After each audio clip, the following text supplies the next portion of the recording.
Everyone knows their birth date, and most people know their zodiac sign too. But do you know on which day of the week you were born? Should you even care to know? Is there any significance to the day of the week? This week we once again begin reading the Torah from the very beginning, Bereshis, Genesis chapter 1, verse 1. But it seems boring and useless to once again read the ordinary things that God created each of creation's 6 days. What difference does it make what God created on the second day or the third day? It's not relevant at all. It has no practical application. Did the Torah come to regale us with tales? However, it turns out to be very relevant after all. So first, let's refresh our memories on what God created each day. On day 1, God created light and darkness. On the second, He separated waters and created the sky. On the third day, all vegetation. On the fourth, He suspended the luminaries in the cosmos. On the fifth day, He created birds and sea life. And on the sixth, He created animal life and the human being. Along comes the Talmud and says something very interesting. Everything that happened when the world was first created, meaning whatever was created on that day, be it Sunday, Monday, or whatever, continues to influence everyone born on that day. Even thousands of years later, whatever happened on that day of creation affects what happens on that day until the end of time. In tractate Shabbos, page 156a, the Talmud records what the sages found written in the notebook of the great sage Rabbi Yehosha ben Levi. They found recorded some very interesting observation. One who is born on Sunday will be a leader. He may be a good leader or a bad leader, a community rabbi or the head of a mafia, but he'll have a clear tendency to lead. Why?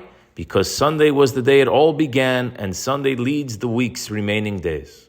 Someone born on Monday will be a hothead. Monday gives us a temperamental person, a person easily angered and more susceptible to provocation, a person who tends to get into arguments and fights. Why? Because Monday is when God divided and separated the upper and lower waters.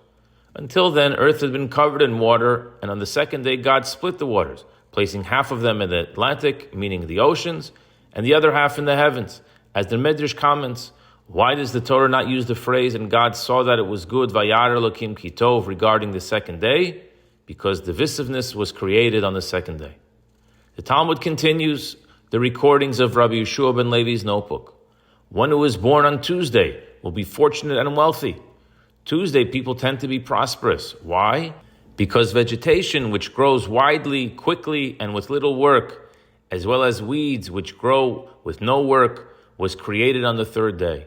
Similarly, a person born on Tuesday will easily make money. What takes one person a year will take him a week. For him, at least, money will grow on trees. One who was born on Wednesday will be extra wise and intelligent. Why? Because the luminaries were suspended on Wednesday. God put the sun and moon in their places to bring light to the world on Wednesday. So it's a day that forever emphasizes light. The Torah is called light, or, while uneducated people are said to be in the dark. One who is educated lights up the way for everyone else. He's enlightened. One who is born on Thursday will be compassionate. If you are born on a Thursday, chances are you're a good-hearted, charitable person who's always happy to help another. Why? Because God created the fish and the fowl on day 5, and they do not receive their sustenance by performing work for people.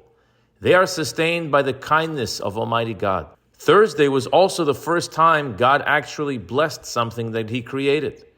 God showed the fish and birds kindness by specifically blessing them with prolific breeding, since they are constantly harvested.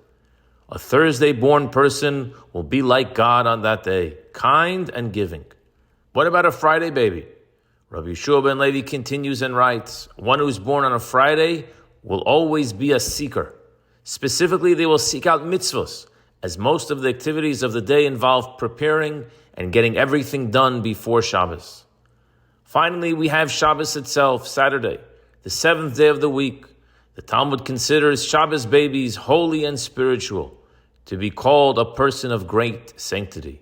Why? Because the Torah tells us that God blessed the Shabbos day and sanctified it. God introduced a unique holiness into this day, to the extent that it influences anyone born on this day. Now let's look at the big picture. Every day of the week is relevant to me, regardless of which day of the week I was born. Hasidic philosophy explains the universe is regenerated every week. That's why each day of the week has the unique theme it had at creation. That's also why we should emphasize each day's theme on that specific day of the week.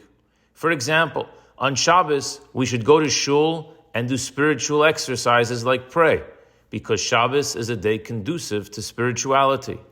Similarly, a person should get into the regular habit of extra acts of charity and kindness on Thursdays, because Thursday is particularly appropriate for compassion. Wednesday is a Torah study day.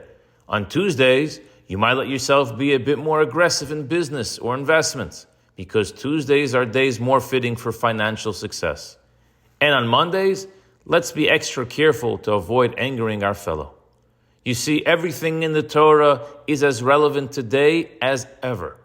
It's our holiest and most precious treasure. Let us commit ourselves this year to study with more concentration and interest than we ever have in the past. I wish you a good Shabbos.